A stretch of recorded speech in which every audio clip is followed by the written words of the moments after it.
ble chi'n dod yn reiddiol? Fi yn gwybod. Dwi'n dod o Lundain yn reiddiol, ond es i'r ysgol am Mangor. Gogledd. Na, mae Cymraeg hyfryd gyda chi. Hyfryd. Nawr, Ruth, beth ydych chi'n mynd i gael wrth chi heddiw? Wel, dwi ddim yn rhywbeth chi'n gael yn yma Noson Lawen, falle fydd yn fwy fel Noson Heddwch. Dwi'n mynd i sôn am fy nhaid, fy nhad ci.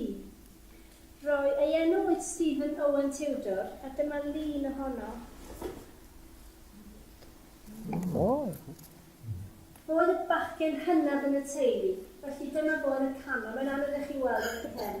Dyma ei fam Hannah Owen, bu farw yn 1914 yn ifanc iawn, a'i dad Thomas Tudor, a dyma fo fy nhad ci fy nhaid, Stephen Owen Tudor. Os hoffech chi weld chi, byddai eich chi edrych ar y diwedd.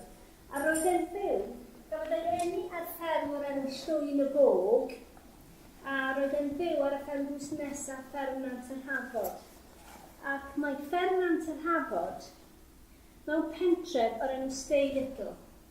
Mae'r bobl sydd yn byw yn Stay Little yn galw fo'r stai, y stai maen nhw'n dweud yn Gymraeg. Mae ganddo fo hefyd enw Gymraeg Penffordd Glas, ond y stai oedd fy nhaid yn arfer i alw fo, Stay Little. Oes rhywun wedi clywed am pentref Stay Little? Na llawer o bobl heb clywed am Stay Little. Mae Stay Little rhwng Llanidloes a Llanbryn Mawr. Mae hanner ffordd rhwng Llanidloes a Llanbryn Mawr.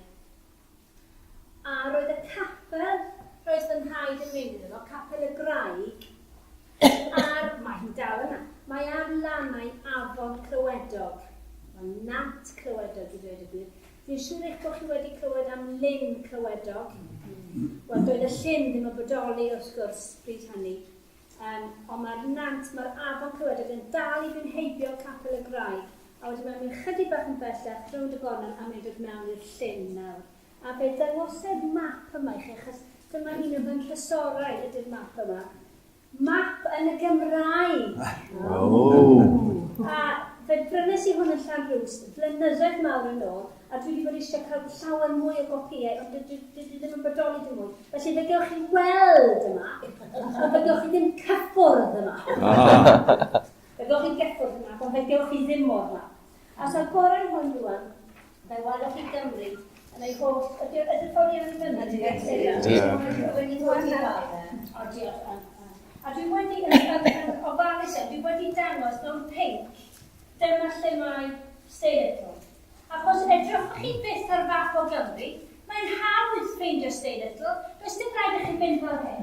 Un hynny rhaid i chi fynd ydy canol Cymru. Hanner ffordd i lawr, hanner ffordd rhwng y môr, chydig bach i gofyn a Lloegr, a dyma chi, yng nghanol Cymru, reit yn y canol, lle ardderchog i fyw, cyfleus i bob man.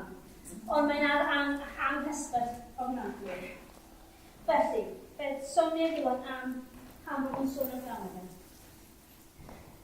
Roedd e yn y rhyfel byd cyntaf, a mae ganddon ni ei ddyddiaduron. Roedd e yn sgrifennu dyddiadur yn 1918 a 1919, a dyn ni wedi cyhoeddi ei ddyddiaduron. A fe darllen ei rhai darnau o'r dyddiaduron.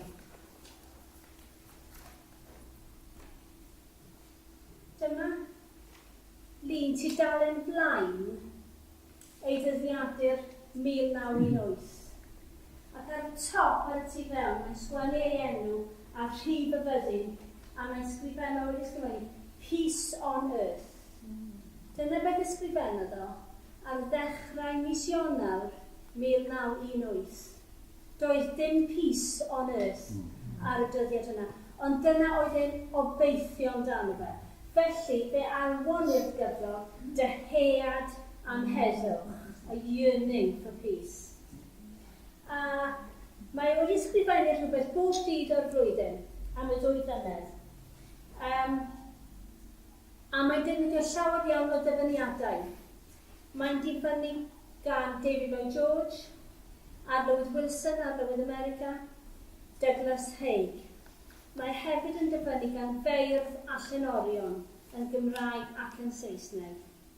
Arnas Parry, Heddwch, Siegfried Sassoon, Dafydd ap Gwilym a William Shakespeare, John Milton a T. Gwyn Jones, Eifion Gwyn a Victor Hugo, Daniel Owen a Charles Dickens, a llawer arall.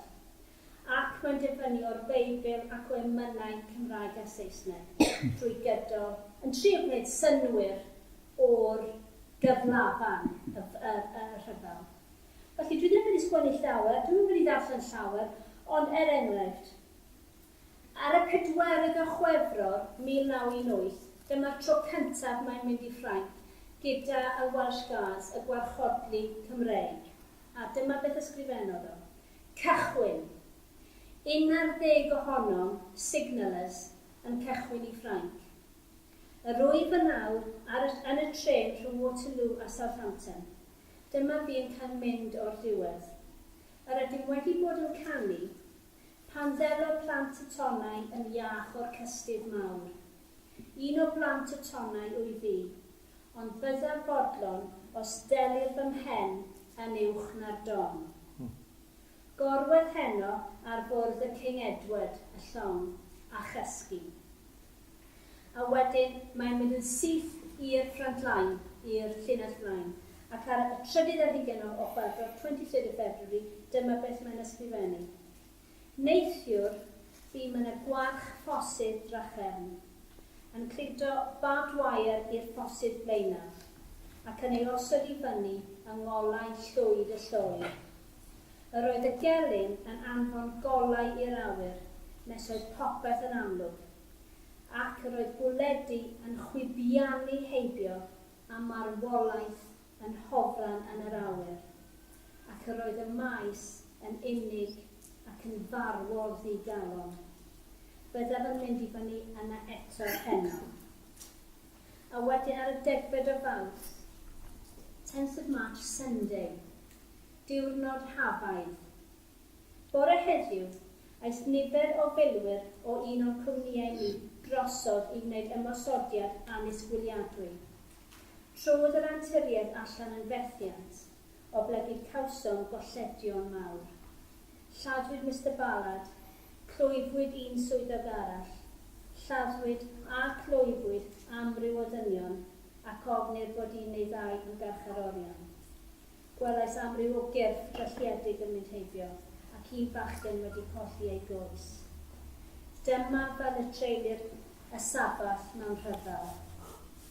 O gobeithio daw ymwared yn ddian, ond ni daw ymwared yn dragywydd drwy ymladd.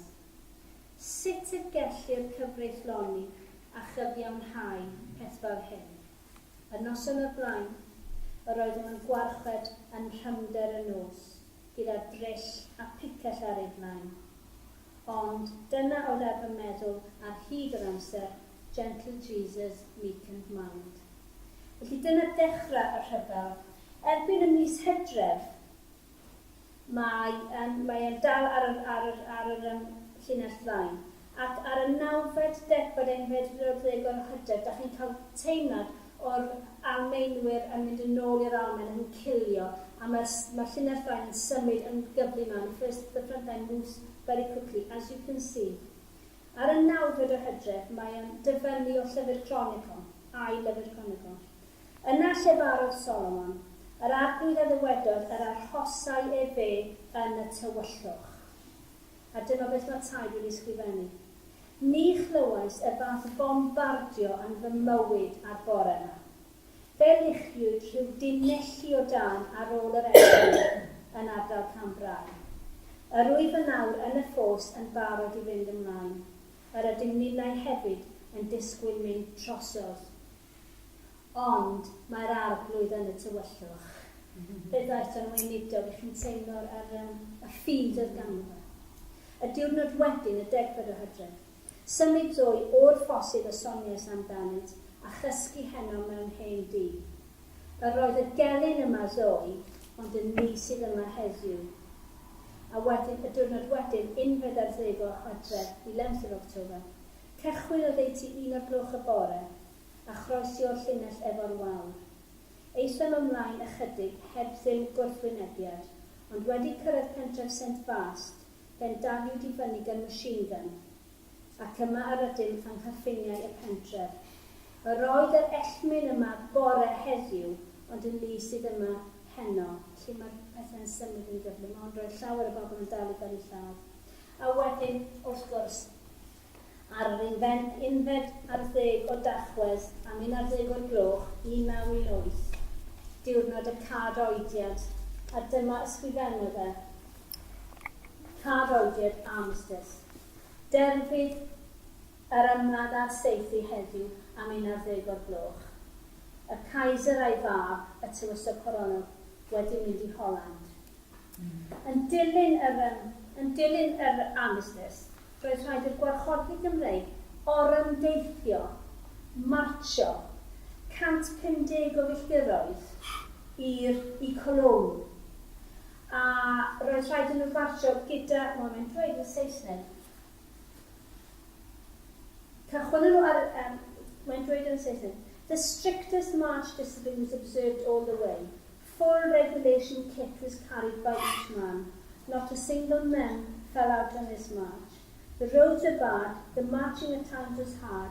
Many men had their toes through their boots before reaching Cologne, and soap would no more be supplied than shoe leather. The supply of fresh meat failed, as did forage for the horses. A fe gymerodd nhw o'r 19 o Dachwedd, 18th of November, yn cyrraedd Cologne ar yr 20 o'r Awdur, mis, yn marsio bron bob dydd. A mae'n ysgrifennu pethau. Ar y 30 o'r Awdur, maen nhw'n crowod, byddai'n dweud. 13th December Friday, 22 kilometres. Bore heddiw, am hanner awr wedi 8, tra'r glaw yn disgyn yn drwm, croesasom y ffrontier I dir yr ellmyn. A wedyn mae'n disgrifio'r tirwedd. Yr ydym wedi cerdded y 3 diwrnod diwethaf yma drwy wlad uchel debyg I gefnau Trefaldwyn, ac yr ydym yn aros heno mewn ardal felly. Mae un peth wedi fy nharo eisoes am yr Almaen, sef ei chyfoeth mewn coed. Wel heno yw'r noson cyntaf yn Germany, ac yr ydym yn gorwedd yn hyd cryf ym Mhentref Awel. A blwyddyn wedyn, mae'n dweud mae yn Cologne ar 8 o'r Awdur. Ar ôl 4 mlynedd o ryfel, mae yna filoedd o filwyr Prydeinig a'r Cymry yn yr Almaen, yn Cologne, ar ôl 4 mlynedd o ryfel, fel tasyn nhw ar ei gwyliau. Prynodd yn Hadci ei ddyddiadur ar gyfer 1919 yn Cologne, dyddiadur yr Almeinig sydd ganddo. Meddyliwch, gwallgofrwydd y peth, ymlaen o wedi bod yn Cologne yn edrych ar yr eglwys gadeiddio. Mae'n rhywbeth od iawn am y peth. Felly mae'n ysgrifennu. 20th of December, rain all day long. This town of Cologne is very pretty this Christmas time. It is well packed with British troops. The people do not seem to have starved, though everything is unreasonably dear. Everybody is well clothed, and there are plenty of young men left from the ravages of the Great War. Peth da. A wedyn byddai'n darllen I chi yn 1919, just y beth mae'n dweud ar y diwrnod olaf blwyddyn 1919. A cofiwch mae'r dyddiadur yn Almeinig, felly mae taid wedi sgwennu Wednesday yn Saesneg, a wedyn mae December yn Almeinig, 31. A mae'n sgwennu, a wedyn mae'n ysgrifennu Gymraeg. Mae'n edrych yn ffantastig actually. Byddech chi'n weld. Wedyn, December 31. Tair waith. Ffordd o'n wneud heddwch. Ond dyma beth ysgrifennodd o. Wel, dyma'r hen flwyddyn ar ben. Fe ddechreuodd arnaf yng nghadwynau milwriaeth yng Ngwlad yr Almaen, ac mae wedi terfynu mewn rhyddid cymharol yn fy wlad fy hunan. Bu'r rhagluniaeth drwy'r cwbl yn dyner iawn wrthyn, drwy bob cyfnewidiad, ac nid oes gennym o ran ein hunain ddim achos I gwyno o blegu dim. Yn ystod y flwyddyn, fe arwyddwyd y tylerau heddwch pwysicaf hwyrach a welwyd erioed ar y ddaear. Ond cael heddwch, fe wedi'r gwledydd cyfain heddiw bron trengi o newyn o achos y gweidlyd dymestol a aeth heibio. Blwyddyn fawr yn 1919. Iddi fod yn blwyddyn o ddioddeffaint i filoedd o bobl ddiniwyd, ond blwyddyn fawr yr heddwch serch hynny. Diolch amdani. Felly, diolch i chi am wrando. Very good, yeah.